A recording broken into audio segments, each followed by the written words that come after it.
Lalu segenap umat itu mengeluarkan suara nyaring dan bangsa itu menangis pada malam itu. Bersungut-sungutlah semua orang Israel kepada Musa dan Harun, dan segenap umat itu berkata kepada mereka, Sekiranya kami mati di tanah Mesir atau di padang gurun ini, mengapakah Tuhan membawa kami ke negeri ini? Supaya kami tewas oleh pedang, dan istri serta anak-anak kami menjadi tawanan. Bukankah lebih baik kami pulang ke Mesir? Dan mereka berkata seorang kepada yang lain, Baiklah kita mengangkat seorang pemimpin, lalu pulang ke Mesir. Lalu sujudlah Musa dan Harun di depan mata seluruh jemaah Israel yang berkumpul di situ. Tetapi Yosua bin Nun dan Kaleb bin Yefune, yang termasuk orang-orang yang telah mengintai negeri itu, mengoyakkan pakaiannya dan berkata kepada segenap umat Israel, Negeri yang kami lalui untuk diintai itu adalah luar biasa baiknya. Jika Tuhan berkenan kepada kita, maka Ia akan membawa kita masuk ke negeri itu dan akan memberikannya kepada kita. Suatu negeri yang berlimpah-limpah susu dan madunya. Hanya janganlah memberontak kepada Tuhan, dan janganlah takut kepada bangsa negeri itu, sebab mereka akan kita telan habis. Yang melindungi mereka sudah meninggalkan mereka, sedang Tuhan menyertai kita. Janganlah takut kepada mereka. Lalu segenap umat itu mengancam hendak melontari kedua orang itu dengan batu. Tetapi tampaklah kemuliaan Tuhan di kemah pertemuan kepada semua orang Israel. Tuhan berfirman kepada Musa, Berapa lama lagi bangsa ini menista aku? Dan berapa lama lagi mereka tidak mau percaya kepadaku? Sekalipun sudah ada segala tanda mujizat yang kulakukan di tengah-tengah mereka, aku akan memukul mereka dengan penyakit sampar dan melenyapkan mereka.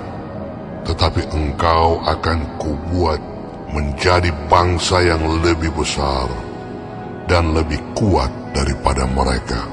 Lalu berkatalah Musa kepada Tuhan, Jikalau hal itu kedengaran kepada orang Mesir, padahal engkau telah menuntun bangsa ini dengan kekuatanmu dari tengah-tengah mereka, mereka akan bercerita kepada penduduk negeri ini yang telah mendengar bahwa engkau Tuhan ada di tengah-tengah bangsa ini, dan bahwa engkau Tuhan menampakkan dirimu kepada mereka dengan berhadapan muka, waktu awanmu berdiri di atas mereka, dan waktu engkau berjalan mendahului mereka di dalam tiang awan pada waktu siang, dan di dalam tiang api pada waktu malam. Jadi, jikalau engkau membunuh bangsa ini sampai habis, maka bangsa-bangsa yang mendengar kabar tentang engkau itu nanti berkata, oleh karena Tuhan tidak berkuasa membawa bangsa ini masuk ke negeri yang dijanjikannya dengan bersumpah kepada mereka, maka Ia menyembelih mereka di padang gurun. Jadi sekarang, biarlah kiranya kekuatan Tuhan itu nyata kebesarannya, seperti yang kau firmankan. Tuhan itu berpanjang dan sabar, dan kasih setianya berlimpah-limpah. Ia mengampuni kesalahan dan pelanggaran, tetapi sekali-kali tidak membebaskan orang yang bersalah dari hukuman. Bahkan Ia membalaskan kesalahan bapa kepada anak-anaknya, kepada keturunan yang ketiga dan keempat. Ampunilah kiranya kesalahan bangsa ini sesuai dengan kebesaran kasih setiamu. Seperti Engkau telah mengampuni bangsa ini, mulai dari Mesir sampai kemari. Berfirmanlah Tuhan, Aku mengampuninya sesuai dengan permintaanmu.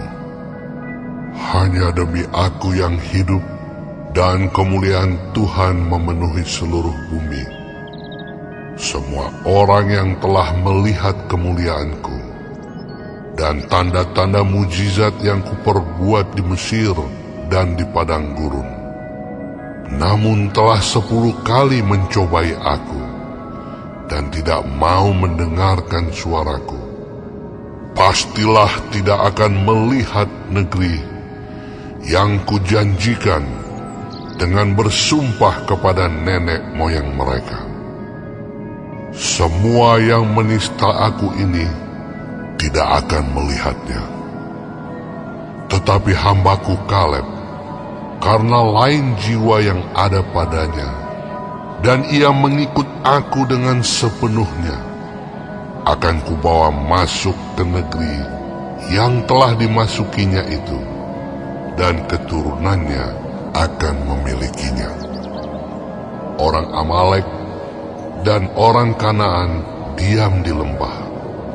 Sebab itu berpalinglah besok, dan berangkatlah ke padang gurun, ke arah laut Teberau. lagi berfirmanlah Tuhan kepada Musa dan Harun, Berapa lama lagi umat yang jahat ini akan bersungut-sungut kepadaku?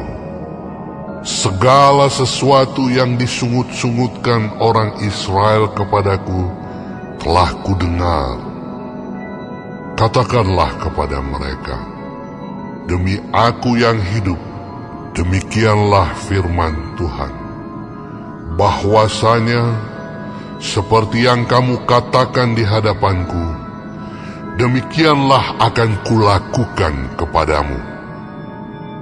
Di padang gurun ini, bangkai-bangkaimu akan berhantaran, yakni semua orang di antara kamu yang dicatat, semua tanpa terkecuali yang berumur 20 tahun ke atas, karena kamu telah bersungut-sungut kepadaku. Bahwasanya kamu ini tidak akan masuk ke negeri yang dengan mengangkat sumpah telah kujanjikan akan kuberi kamu diami, kecuali Kaleb bin Yefune dan Yosua bin Nun. Tentang anak-anakmu yang telah kamu katakan, mereka akan menjadi tawanan, merekalah yang akan kubawa masuk, supaya mereka mengenal negeri yang telah kamu hinakan itu.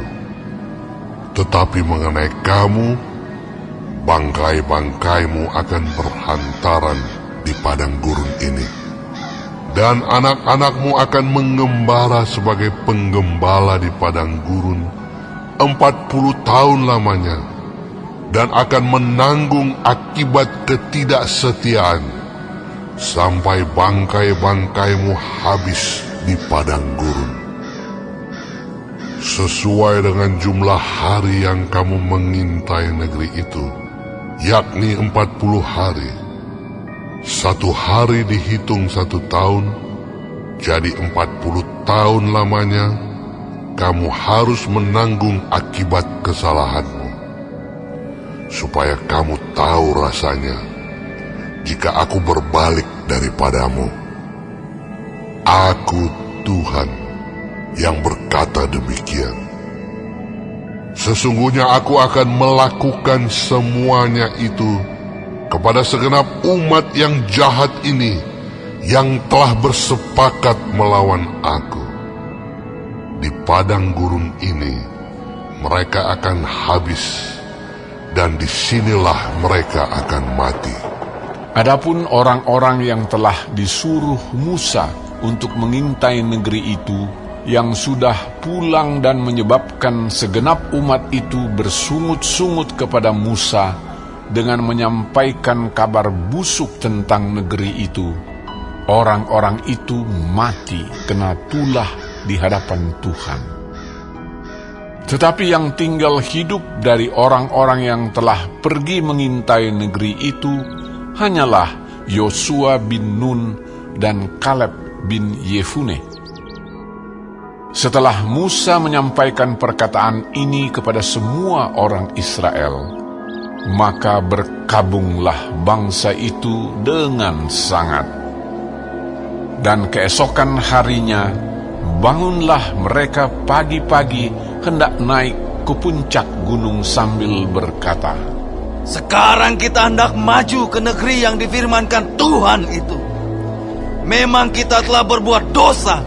Tetapi kata Musa, Mengapakah kamu hendak melanggar titah Tuhan? Hal itu tidak akan berhasil. Janganlah maju, sebab Tuhan tidak ada di tengah-tengahmu, supaya jangan kamu dikalahkan oleh musuhmu. Sebab orang Amalek dan orang Kanaan ada di sana di depanmu, dan kamu akan tewas oleh pedang. Dari sebab kamu berbalik membelakangi Tuhan, maka Tuhan tidak akan menyertai kamu. meskipun demikian, mereka nekat naik ke puncak gunung itu, tetapi tabut perjanjian Tuhan dan Musa juga tidaklah meninggalkan tempat perkemahan. Lalu turunlah orang Amalek dan orang Kanaan yang mendiami pegunungan itu dan menyerang mereka. Kemudian orang-orang itu mencerai-beraikan mereka sampai ke Horma.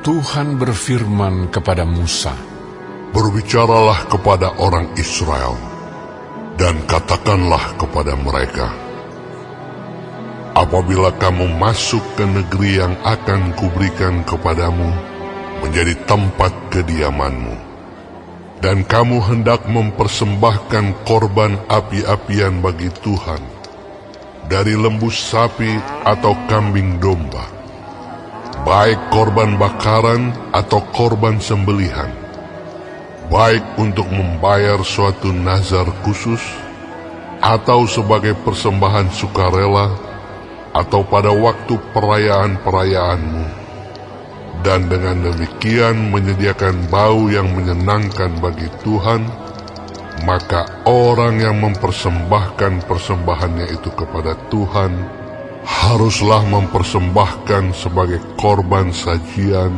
1/10 eva tepung yang terbaik, diolah dengan 1/4 hin minyak, dan beserta korban bakaran atau korban sembelihan itu, engkau harus juga mempersembahkan 1/4 hin anggur sebagai korban curahan untuk setiap ekor domba yang dipersembahkan.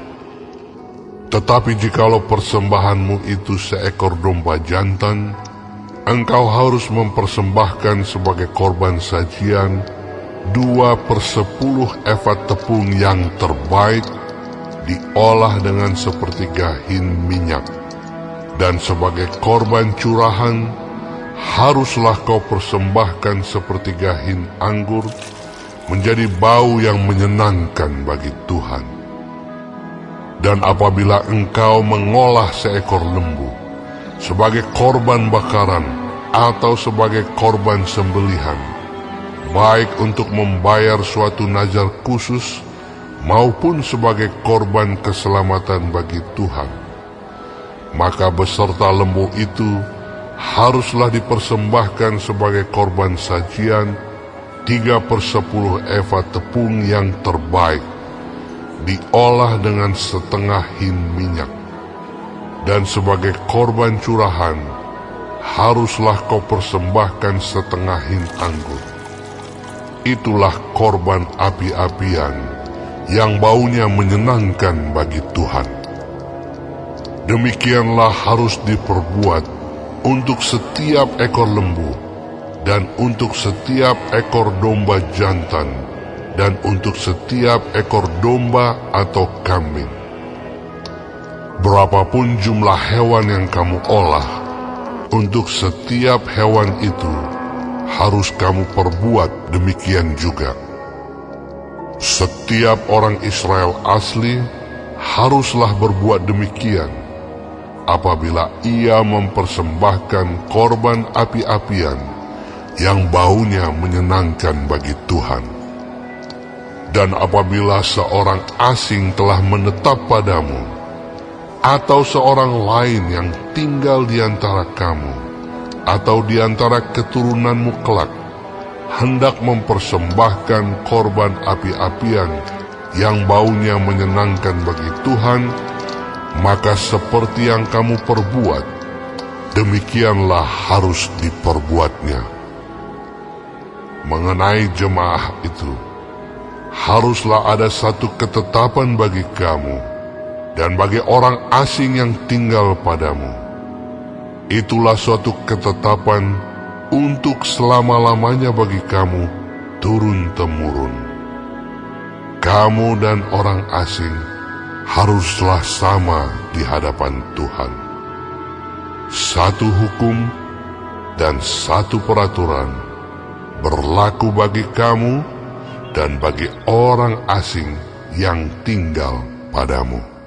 Lagi berfirmanlah Tuhan kepada Musa, Berbicaralah kepada orang Israel dan katakanlah kepada mereka, apabila kamu masuk ke negeri kemana kamu akan kubawa, maka apabila kamu makan roti hasil negeri itu, haruslah kamu mempersembahkan persembahan khusus bagi Tuhan.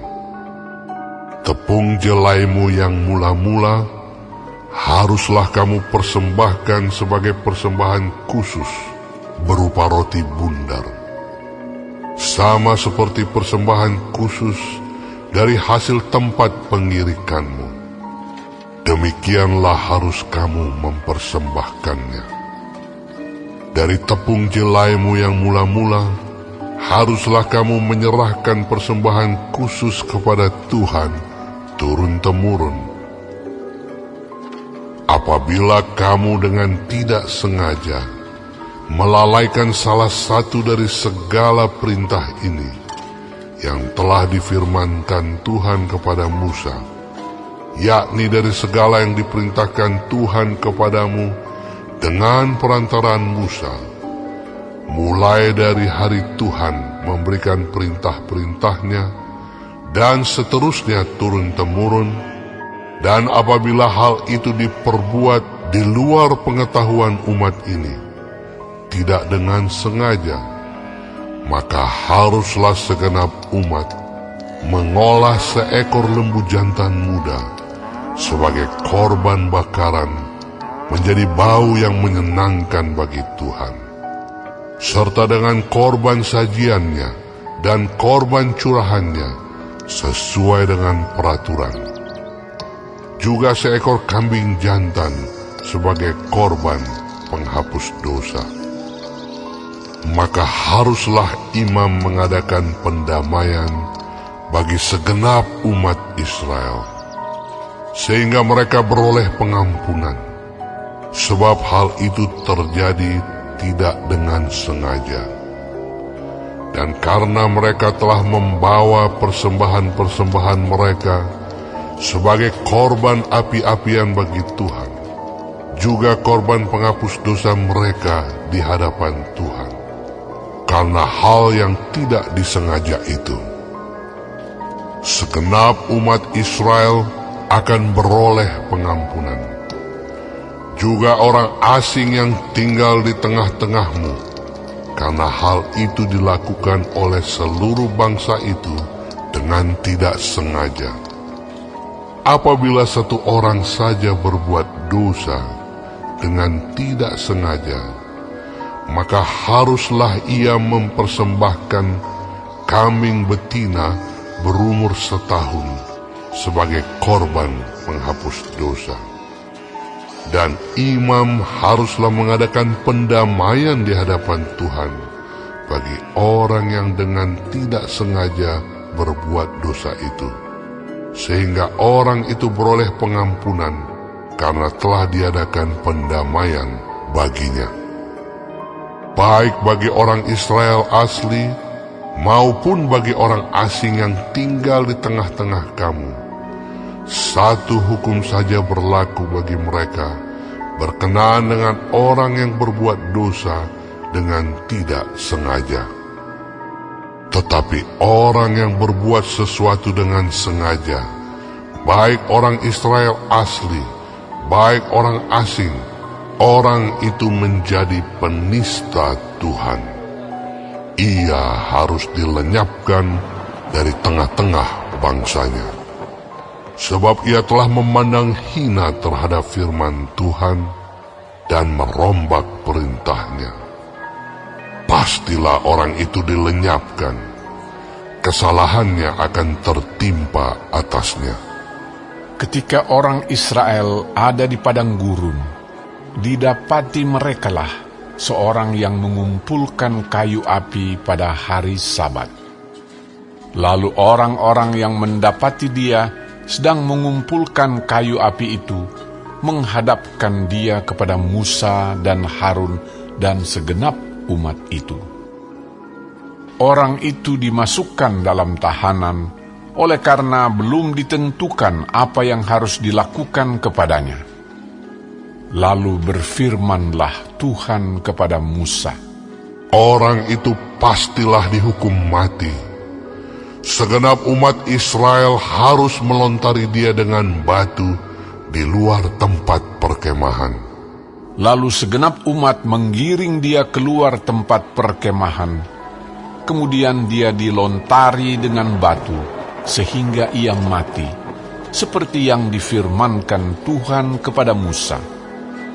Tuhan berfirman kepada Musa, Berbicaralah kepada orang Israel dan katakanlah kepada mereka bahwa mereka harus membuat jumbai-jumbai pada punca baju mereka, turun-temurun.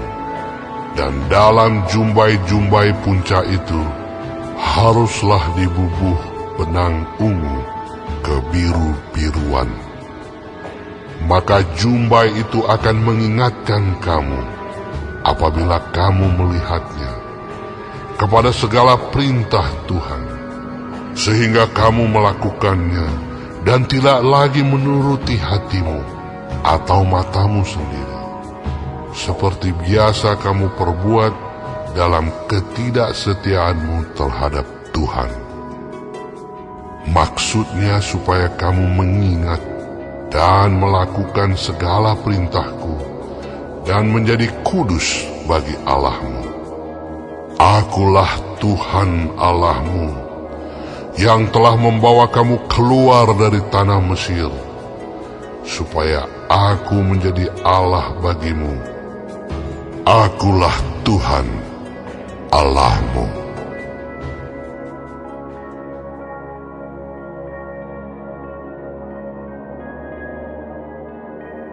Korah bin Yizhar bin Kehat bin Lewi beserta Datan dan Abiram, anak-anak Eliab, dan On bin Pelet, ketiganya orang Ruben, mengajak orang-orang untuk memberontak melawan Musa, beserta 250 orang Israel, pemimpin-pemimpin umat itu, yaitu orang-orang yang dipilih oleh rapat, semuanya orang-orang yang kenamaan. Maka mereka berkumpul mengurumuni Musa dan Harun, serta berkata kepada keduanya, Sekarang cukuplah itu. Segenap umat itu adalah orang-orang kudus, dan Tuhan ada di tengah-tengah mereka.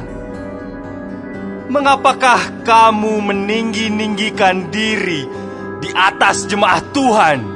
Ketika Musa mendengar hal itu, sujudlah ia. Dan ia berkata kepada Korah dan segenap kumpulannya, Besok pagi Tuhan akan memberitahukan siapa kepunyaannya dan siapa yang kudus, dan ia akan memperbolehkan orang itu mendekat kepadanya. orang yang akan dipilihnya akan diperbolehkannya mendekat kepadanya. Perbuatlah begini, ambillah perbaraan-perbaraan, hai Korah, dan kamu segenap kumpulannya. Bubuhlah api ke dalamnya, dan taruhlah ukupan di atasnya, di hadapan Tuhan pada esok hari. Dan orang yang akan dipilih Tuhan, dialah yang kudus. Cukuplah itu, hai orang-orang Lewi. Lalu berkatalah Musa kepada Korah, Cobalah dengar, hai orang-orang Lewi. Belum cukupkah bagimu bahwa kamu dipisahkan oleh Allah Israel dari umat Israel dan diperbolehkan mendekat kepadanya, supaya kamu melakukan pekerjaan pada kemah suci Tuhan dan bertugas bagi umat itu untuk melayani mereka, dan bahwa engkau diperbolehkan mendekat bersama-sama dengan semua saudaramu Bani Lewi. Dan sekarang mau pula kamu menuntut pangkat imam lagi? Sebab itu engkau ini dengan segenap kumpulanmu, kamu bersepakat melawan Tuhan. Karena siapakah Harun sehingga kamu bersungut-sungut kepadanya? adapun Musa telah menyuruh orang untuk memanggil Datan dan Abiram, anak-anak Eliab, tetapi jawab mereka, Kami tidak mau datang. Belum cukupkah bahwa engkau memimpin kami keluar dari satu negeri yang berlimpah-limpah susu dan madunya, untuk membiarkan kami mati di padang gurun, sehingga masih juga engkau menjadikan dirimu Tuhan atas kami? Sungguh, engkau tidak membawa kami ke negeri yang berlimpah-limpah susu dan madunya, ataupun memberikan kepada kami ladang-ladang dan kebun-kebun anggur sebagai milik pusaka. Masakan engkau dapat mengelabui mata orang-orang ini? Kami tidak mau datang. Lalu sangat marahlah Musa, dan ia berkata kepada Tuhan, Janganlah perhatikan segala persembahan mereka. Belum pernah ku ambil satu ekor keledai pun dari mereka, dan belum pernah ku lakukan yang jahat kepada seorang pun dari mereka. Lalu berkatalah Musa kepada Korah, Engkau ini dengan segenap kumpulanmu harus menghadap Tuhan, engkau dan mereka dan Harun pada esok hari. Baiklah kamu masing-masing membawa perbaraannya membubuh ukupan di atasnya. Lalu kamu mempersembahkan masing-masing perbaraannya ke hadapan Tuhan, 250 perbaraan. Juga engkau ini dan Harun masing-masing harus membawa perbaraannya. maka mereka masing-masing membawa perbaraannya, membubuh api ke dalamnya, menaruh ukupan di atasnya. Lalu berdirilah mereka di depan pintu kemah pertemuan, juga Musa dan Harun. Ketika Korah mengumpulkan segenap umat itu melawan mereka berdua di depan pintu kemah pertemuan, tampaklah kemuliaan Tuhan kepada segenap umat itu. Lalu berfirmanlah Tuhan kepada Musa dan Harun, Pisahkanlah dirimu dari tengah-tengah umat ini, supaya kuhancurkan mereka dalam sekejap mata. Tetapi sujudlah mereka berdua dan berkata, Ya Allah, Allah dari roh segala makhluk, satu orang saja berdosa. Masakan engkau murka terhadap segenap perkumpulan ini? Maka berfirmanlah Tuhan kepada Musa, Katakanlah kepada umat itu, Pergilah dari sekeliling tempat kediaman Korah, Datan, dan Abiram. Lalu pergilah Musa kepada Datan dan Abiram, dan para tua-tua Israel mengikuti dia. Berkatalah ia kepada umat itu, Baiklah kamu menjauh dari kemah orang-orang fasik ini, dan janganlah kamu kena kepada sesuatu apapun dari kepunyaan mereka, supaya kamu jangan mati lenyap oleh karena segala dosa mereka. Maka pergilah mereka dari sekeliling tempat kediaman Korah, Datan dan Abiram.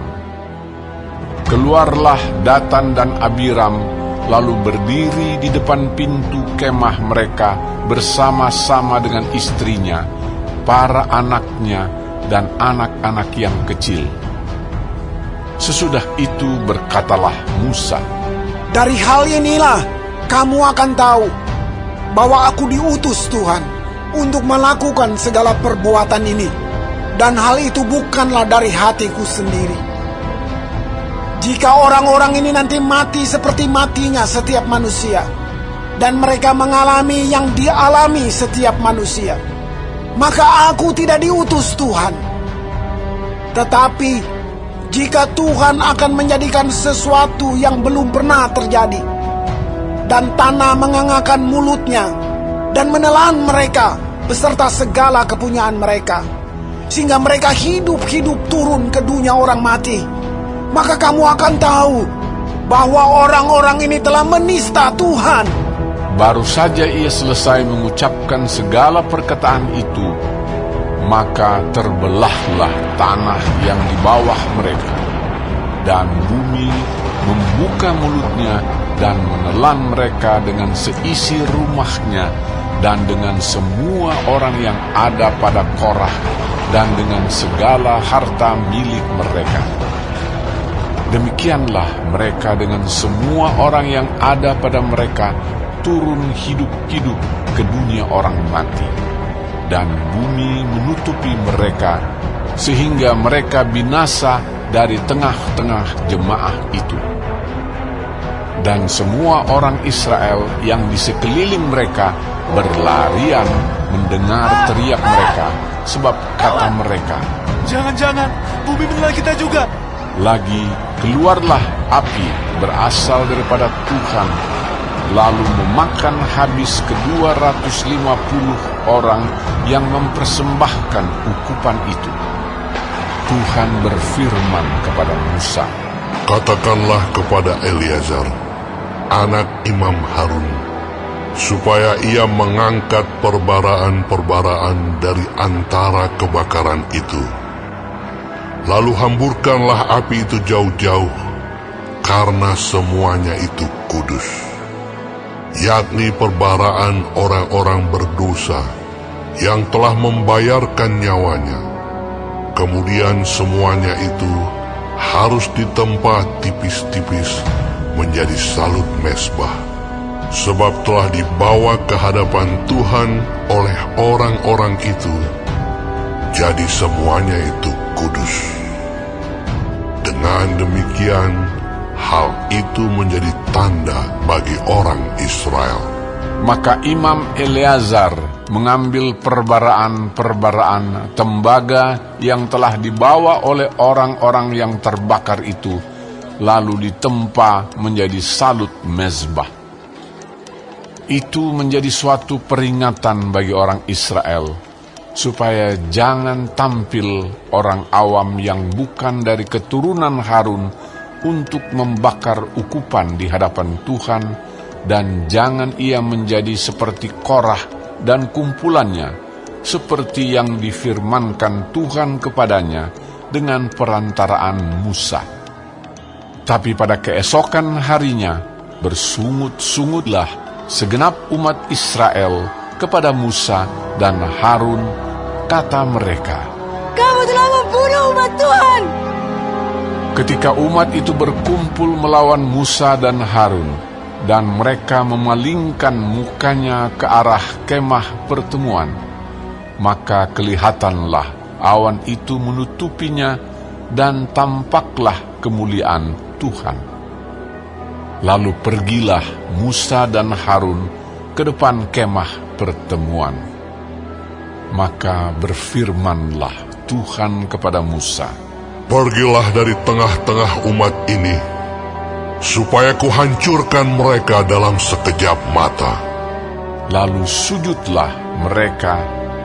Berkatalah Musa kepada Harun, Ambillah perbaraan, bubuhlah api ke dalamnya dari atas mezbah, dan taruhlah ukupan, dan pergilah dengan segera kepada umat itu, dan adakanlah pendamaian bagi mereka. Sebab murka Tuhan telah berkobar, dan tulah sedang mulai. Maka Harun mengambil perbaraan seperti yang dikatakan Musa, dan berlarilah ia ke tengah-tengah jemaah itu, dan tampaklah tulah telah mulai di antara bangsa itu. Lalu dibubuhnyalah ukupan, dan diadakannyalah pendamaian bagi bangsa itu. Ketika ia berdiri di antara orang-orang mati dan orang-orang hidup, berhentilah tulah itu. Dan mereka yang mati kena tulah itu ada 14.700 orang banyaknya, belum terhitung orang-orang yang mati karena perkara Korah. Ketika Harun kembali kepada Musa di depan pintu kemah pertemuan, tulah itu telah berhenti.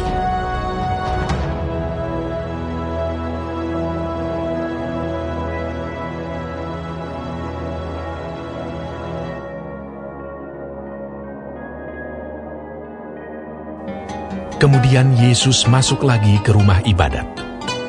Di situ ada seorang yang mati sebelah tangannya. Mereka mengamat-amati Yesus kalau-kalau ia menyembuhkan orang itu pada hari Sabat, supaya mereka dapat mempersalahkan dia. Kata Yesus kepada orang yang mati sebelah tangannya itu, "Mari, berdirilah di tengah." Kemudian katanya kepada mereka, "Manakah yang diperbolehkan pada hari Sabat? Berbuat baik atau berbuat jahat? Menyelamatkan nyawa orang atau membunuh orang?" Tetapi mereka itu diam saja. Ia berduka cita karena kedegilan mereka, dan dengan marah ia memandang sekelilingnya kepada mereka. Lalu ia berkata kepada orang itu, "Ulurkanlah tanganmu." Dan ia mengulurkannya, maka sembuhlah tangannya itu. Lalu keluarlah orang-orang Farisi dan segera bersekongkol dengan orang-orang Herodian untuk membunuh dia. Kemudian Yesus dengan murid-muridnya menyingkir ke danau, dan banyak orang dari Galilea mengikutinya, juga dari Yudea, dari Yerusalem, dari Idumea, dari seberang Yordan, dan dari daerah Tirus dan Sidon datang banyak orang kepadanya, sesudah mereka mendengar segala yang dilakukannya. Ia menyuruh murid-muridnya menyediakan sebuah perahu baginya karena orang banyak itu, supaya mereka jangan sampai menghimpitnya. Sebab ia menyembuhkan banyak orang, sehingga semua penderita penyakit berdesak-desakan kepadanya, hendak menjamahnya. Bila mana roh-roh jahat melihat dia, mereka jatuh tersungkur di hadapannya dan berteriak, "Engkaulah Anak Allah!" Tetapi ia dengan keras melarang mereka memberitahukan siapa dia. Kemudian naiklah Yesus ke atas bukit. Ia memanggil orang-orang yang dikehendakinya, dan mereka pun datang kepadanya. Ia menetapkan 12 orang untuk menyertai dia, dan untuk diutusnya memberitakan Injil, dan diberinya kuasa untuk mengusir setan. Ke-12 orang yang ditetapkannya itu ialah Simon yang diberinya nama Petrus, Yakobus anak Zebedeus, dan Yohanes saudara Yakobus, yang keduanya diberinya nama Boanerges, yang berarti anak-anak guru. Selanjutnya Andreas, Filipus, Bartolomeus, Matius, Thomas, Yakobus anak Alfeus, Tadeus, Simon orang Zelot, dan Yudas Iskariot yang mengkhianati dia. Kemudian Yesus masuk ke sebuah rumah. Maka datanglah orang banyak berkerumun pula, sehingga makan pun mereka tidak dapat. Waktu kaum keluarganya mendengar hal itu, mereka datang hendak mengambil dia, sebab kata mereka, ia tidak waras lagi. Dan ahli-ahli Taurat yang datang dari Yerusalem berkata, "Ia kerasukan Beelzebul, dan dengan penghulu setan, ia mengusir setan." Yesus memanggil mereka, lalu berkata kepada mereka dalam perumpamaan, "Bagaimana iblis dapat mengusir iblis? Kalau suatu kerajaan terpecah-pecah, kerajaan itu tidak dapat bertahan. Dan jika suatu rumah tangga terpecah-pecah, rumah tangga itu tidak dapat bertahan. Demikianlah juga kalau iblis berontak melawan dirinya sendiri, dan kalau ia terbagi-bagi, ia tidak dapat bertahan, melainkan sudahlah tiba kesudahannya. Tetapi, tidak seorang pun dapat memasuki rumah seorang yang kuat untuk merampas harta bendanya, apabila tidak diikatnya dahulu orang kuat itu. Sesudah itu, barulah dapat ia merampok rumah itu. Aku berkata kepadamu, sesungguhnya semua dosa dan hujat anak-anak manusia akan diampuni. Ya, semua hujat yang mereka ucapkan. Tetapi apabila seorang menghujat Roh Kudus, ia tidak mendapat ampun selama-lamanya, melainkan bersalah karena berbuat dosa kekal. Ia berkata demikian karena mereka katakan bahwa ia kerasukan roh jahat. Lalu datanglah ibu dan saudara-saudara Yesus. Sementara mereka berdiri di luar, mereka menyuruh orang memanggil dia. Ada orang banyak duduk mengelilingi dia. Mereka berkata kepadanya, Lihat, ibu dan saudara-saudaramu ada di luar dan berusaha menemui engkau. Jawab Yesus kepada mereka, Siapa ibuku dan siapa saudara-saudaraku? Ia melihat kepada orang-orang yang duduk di sekelilingnya itu dan berkata, Ini ibuku dan saudara-saudaraku. Barang siapa melakukan kehendak Allah, dialah saudaraku laki-laki, dialah saudaraku perempuan, dialah ibuku.